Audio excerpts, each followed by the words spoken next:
दोस्तों, गौतम बुद्ध की शिक्षा हर किसी के जीवन को नई दिशा दे सकती है। अगर आप भी इसे मानते हैं तो कमेंट्स में नमो बुद्धाय लिखना मत भूलिए। एक समय की बात है, नगर में एक व्यापारी रहता था। अपने और अपने परिवार के भरण पोषण के लिए वह नमक का व्यापार करता था। उसके परिवार में पत्नी और 2 पुत्र थे। व्यापारी के दोनों पुत्रों का स्वभाव बिल्कुल अलग था। जहां एक और बड़ा पुत्र बहुत ही संकोची और शर्मीले स्वभाव का था, उसे किसी से बात करने में भी शर्म आती थी। वही उसका छोटा पुत्र बहिर्मुखी स्वभाव वाला व्यक्ति था। वह किसी से भी अपनी बात कहने में कभी संकोच नहीं रखता था।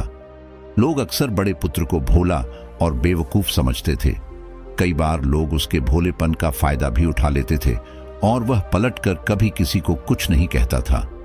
व्यापारी अपने पुत्र के इस स्वभाव के कारण बहुत अधिक नाराज होता था।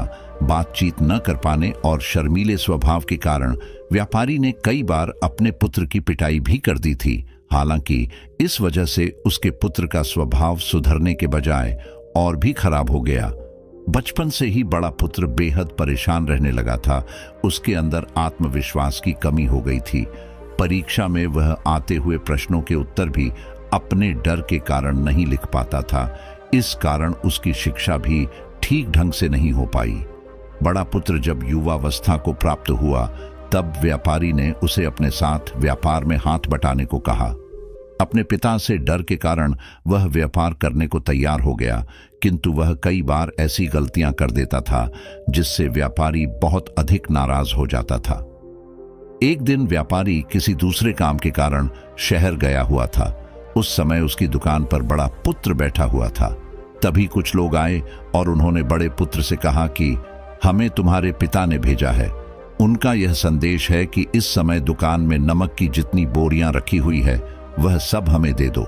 उन्होंने नमक की सभी बोरियों को शहर मंगवाया है। व्यापारी का पुत्र उनसे प्रश्न पूछने की हिम्मत जुटा ही रहा था कि वे दोनों आदमी दुकान के अंदर घुस गए और दुकान में जितनी भी नमक की बोरियां रखी थी सबको तांगे में रखा और लेकर चले गए। व्यापारी के पुत्र ने उन्हें रोकने का प्रयास किया, किंतु संकोच और शर्मीलेपन के कारण वह उन्हें कुछ कह नहीं पाया। उसने मन ही मन सोचा कि यदि मैं इन्हें नमक ले जाने से रोकूं तो पिताजी मुझ पर नाराज होंगे। कुछ समय बाद जब व्यापारी शहर से वापस आया तो खाली दुकान देखकर उसने अपने पुत्र से प्रश्न किया कि नमक की बोरियां कहां गई? यह दुकान इतना खाली खाली क्यों है?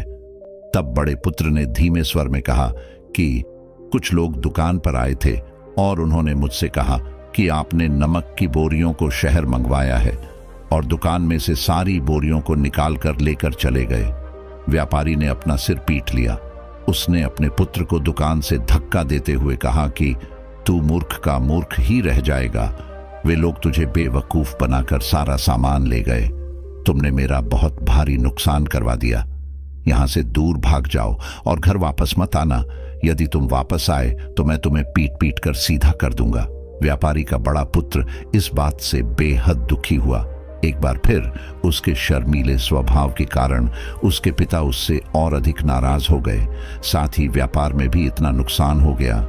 उस समय नगर के सभी लोग व्यापारी के पुत्र पर हंस रहे थे और उसका मजाक बना रहे थे। उसे बहुत अधिक शर्मिंदगी महसूस हो रही थी। यही वह समय था जब उसने सोच लिया कि अब उसके जीवन में कुछ भी ठीक नहीं हो सकता है। वह सदैव मूर्ख का मूर्ख ही रह जाएगा और इस समाज में रह रहे लोगों के साथ कदम से कदम मिलाकर कभी नहीं चल पाएगा। व्यापारी का पुत्र नगर से बाहर आ गया और एक नदी के किनारे बैठकर खूब रोया। गहरे पानी को देखकर उसके मन में विचार आया कि अब उसके जीवित रहने का कोई फायदा नहीं है। उसने सोच लिया कि आज वह इस नदी में डूबकर अपने आप को समाप्त कर लेगा। असफल जीवन जीने से अच्छा है कि वह स्वयं को समाप्त कर ले। उसने जैसे ही नदी में छलांग लगाई, एक बौद्ध भिक्षु ने उसे बचा लिया और नदी से बाहर निकाल कर ले आए। व्यापारी का पुत्र बौद्ध भिक्षु पर नाराज होने लगा और कहने लगा कि तुमने मुझे क्यों बचाया? मैं इस असफल जीवन को जीना नहीं चाहता। बौद्ध भिक्षु ने उसे समझाया कि जीवन एक ही बार मिला है और यदि तुम जीवित ही नहीं रहोगे तो असफलता को खत्म करके सफल कैसे बनोगे? तब व्यापारी के पुत्र ने कहा कि मेरे जीवन बहुत अधिक समस्याएं हैं। यह सभी समस्याएं मेरे संकोची और शर्मीले स्वभाव के कारण हुई है। मैंने अपने पिता का नुकसान करवा दिया। मैं एक अच्छा पुत्र नहीं हूं। अपने स्वभाव के कारण मैं शिक्षा ग्रहण भी नहीं कर सका। यह सारा संसार मुझे मूर्ख समझता है। क्या किसी मूर्ख को इस संसार में जीने का अधिकार है? तब बौद्ध भिक्षु ने कहा कि तुम्हारे इस प्रश्न का उत्तर तो मेरे गुरु ही देंगे। चलो, मैं तुम्हें मेरे गुरु से मिलवाता हूं। व्यापारी के पुत्र ने कहा कि वह किसी से बात नहीं करना चाहता। आज वह अपना जीवन समाप्त कर लेगा। किंतु बौद्ध भिक्षु के बार बार समझाने के बाद वह उनके साथ जाने और उनके गुरु से मिलने के लिए तैयार हो गया। बौद्ध भिक्षु व्यापारी के पुत्र को आश्रम की ओर लेकर गए। वहां पर व्यापारी के पुत्र ने देखा कि एक व्यक्ति पेड़ के नीचे ध्यान मग्न बैठे हुए हैं। तभी बौद्ध भिक्षु ने कहा कि यह हमारे गुरु गौतम बुद्ध हैं। दोनों ने गौतम बुद्ध को प्रणाम किया। वह युवक वहीं पर बैठ गया और गौतम बुद्ध को देखकर रोने लगा। गौतम बुद्ध ने उससे उसके रोने का कारण पूछा। तब उसने कहा कि अब आप ही मेरी आखिरी उम्मीद है। यदि आप मेरी समस्या का समाधान नहीं करेंगे तो मेरा यह जीवन समाप्त हो जाएगा। गौतम बुद्ध ने व्यापारी के पुत्र से उसकी समस्या के बारे में पूछा। तब उसने बताया कि किस प्रकार वह बचपन से ही शर्मीले और अंतर्मुखी स्वभाव का है। इस कारण लोग उसे मूर्ख समझ लेते हैं और उसके पिता भी उससे प्रेम नहीं करते। तब गौतम बुद्ध ने युवक को शांत कराते हुए कहा कि मेरे पास तुम्हारी समस्या का समाधान है। तुम्हारा जीवन बहुत ही आसान हो सकता है। तब युवक ने कहा कि क्या सचमुच ऐसा हो सकता है? आप बहुत ही महान व्यक्तित्व प्रतीत होते हैं। आपके तो कई शिष्य हैं। हे गुरुदेव, मैं भी आपका शिष्य बनना चाहता हूं। क्या आप मुझे अपने शिष्य के रूप में स्वीकार करेंगे?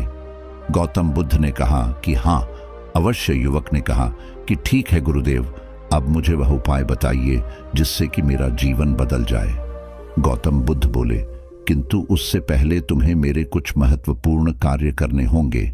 यदि तुम मेरा यह कार्य करो तब मैं तुम्हें कुछ ऐसे उपाय बताऊंगा जिनके कारण तुम्हारे जीवन में सब कुछ ठीक हो जाएगा और तुम्हारे पिता भी तुमसे प्रसन्न रहेंगे।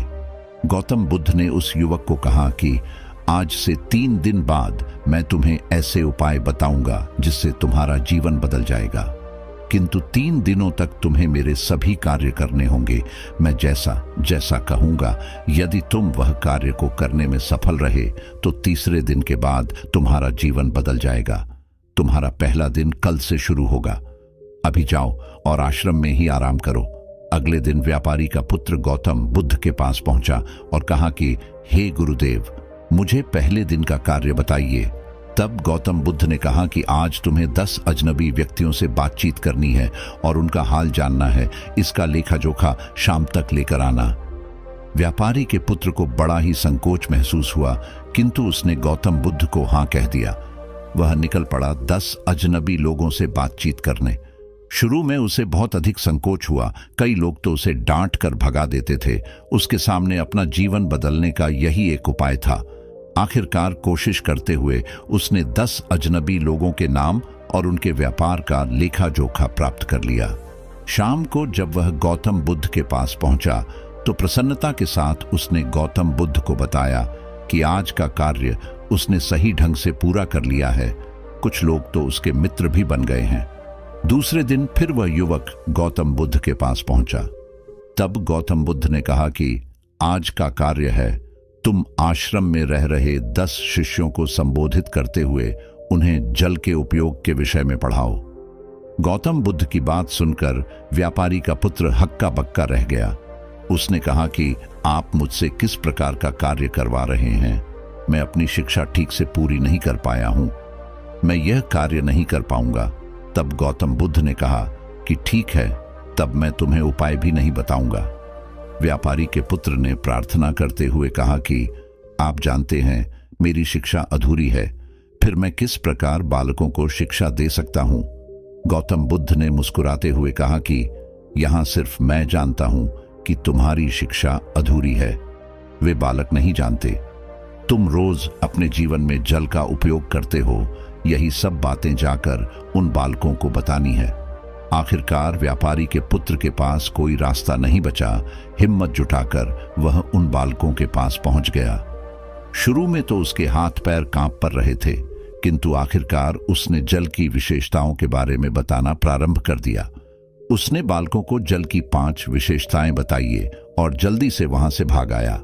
गौतम बुद्ध के पास आकर उसने कहा कि बहुत अधिक डर लग रहा था, किंतु मैंने बालकों को जल की 5 विशेषताएं बता दी हैं। गौतम बुद्ध ने कहा कि जो एक बार फिर कोशिश करके आओ। व्यापारी का पुत्र ने एक बार फिर हिम्मत जुटाई और बालकों को जल के विषय में पढ़ाना शुरू किया। इस बार व्यापारी के पुत्र को बिल्कुल डर नहीं लग रहा था। पूरे आत्मविश्वास के साथ बालकों को शिक्षा दी। तब गौतम बुद्ध ने युवक की प्रशंसा करते हुए कहा कि तुम अवश्य ही साहसी हो। गौतम बुद्ध से शाबाशी सुनकर वह युवक बहुत अधिक प्रसन्न हुआ।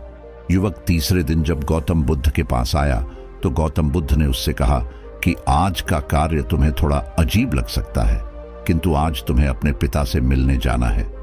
गौतम बुद्ध की यह बात सुनकर वह युवक बहुत अधिक डर गया। उसने कहा कि नहीं नहीं, मैं अपने पिता के सामने नहीं जाऊंगा। गौतम बुद्ध ने कहा कि ठीक है, तब मैं तुम्हें उपाय भी नहीं बताऊंगा। आखिरकार उस युवक को गौतम बुद्ध की बात माननी पड़ी। गौतम बुद्ध ने उसे समझाया कि अपने पिता के पास जाकर उनसे क्षमा मांगना और कहना कि तुम्हें एक और अवसर दे ताकि तुम स्वयं को बुद्धिमान साबित कर सको। उसे युवक ने बड़ी हिम्मत के साथ अपने पिता का सामना किया और उनसे क्षमा मांगी। आखिरकार व्यापारी ने अपने पुत्र को क्षमा कर दिया और उसे दूसरा अवसर देने के लिए तैयार हो गए।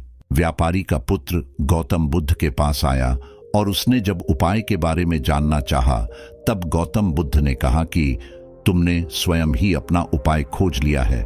तुम किसी से बात नहीं कर पाते थे, शर्मीले थे। सब कुछ तुम्हारे मन में बैठा हुआ डर था। हम कितने आत्मविश्वासी हैं, कितने शर्मीले हैं और हमारे अंदर कितना डर है, यह सिर्फ हमें पता होता है। बाहरी दुनिया में किसी को नहीं पता होता है। बाहरी दुनिया में हम स्वयं को जिस प्रकार का दिखाते हैं, लोग हमें इस प्रकार का समझते हैं। अगर तुम आत्मविश्वासी नहीं हो तो भी अनजान व्यक्तियों के सामने यदि आत्मविश्वासी होने का अभिनय करो तो किसी को पता ही नहीं चलेगा कि तुम कौन हो। वह युवक समझ चुका था कि गौतम बुद्ध उसे क्या बताना चाह रहे हैं। गौतम बुद्ध को धन्यवाद किया और उनसे वादा किया कि वह जीवन में सफल होकर दिखाएगा। दोस्तों, यह वीडियो पसंद आई हो तो इसे लाइक जरूर करें और चैनल को सब्सक्राइब करना ना भूलें। आपके आसपास भी कोई ऐसा शर्मीला और संकोची स्वभाव का व्यक्ति है तो उसे यह वीडियो जरूर शेयर करें ताकि उसकी सहायता हो सके।